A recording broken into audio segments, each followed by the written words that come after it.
2022 წელს, სანამ თურქეთის რესპუბლიკას 100 წელი შეუსრულდებოდა, თურქეთის ხელისუფლებამ გამოაქვეყნა საგარეო პოლიტიკის აღწერილი დოკუმენტი სახელწოდებით „თურქეთის საუკუნე“. მისი მიხედვითაც, შემდგომი 100 წლეული უნდა იყოს თურქეთის სწრაფი განვითარების საუკუნე, როდესაც თურქეთი შეძლებს საკუთარი პოლიტიკური, ეკონომიკური და კულტურული გავლენების გაფართოებას მსოფლიო მასშტაბით. ამ დოკუმენტში გაწერილია ეგრეთ წოდებული დედლაინები, როდესაც თურქეთმა განვითარების გარკვეულ საფეხურებს უნდა მიაღწიოს. პირველი ასეთი დედლაინია 2053 წელი, რომელიც ემთხვევა ოსმალების მიერ კონსტანტინოპოლის აღების 600 წლის თავს, ხოლო მეორე ასეთი დედლაინია 2071 წელი, რომელიც ემთხვევა მანასკერტის ბრძოლის 1000 წლის თავს, როდესაც თურქ-სელჩუკებმა საბოლოოდ დაიმკვიდრეს თავი ანატოლიაზე, მცირე აზიის ნახევარკუნძულზე.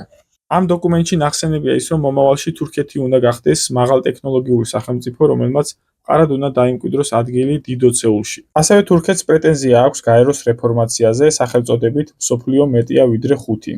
რის მიხედვითაც თურქეთი თვლის, რომ დღეს არსებული გაეროს უშიშროების საბჭოს მუდმივი 5 წევრი ქვეყნის რაოდენობა უნდა გაიზარდოს და მომავალში ერთ-ერთი ასეთი წევრი უნდა იყოს თურქეთი. თუმცა ამ დოკუმენტში ნიშანდობლივია თურქული ღერძის შექმნის პოლიტიკა, რის მიხედვითაც თურქეთმა მომავალში მულტიპოლარულ სამყაროში მაქსიმალურად ბევრი მოკავშირე უნდა შეიძინოს.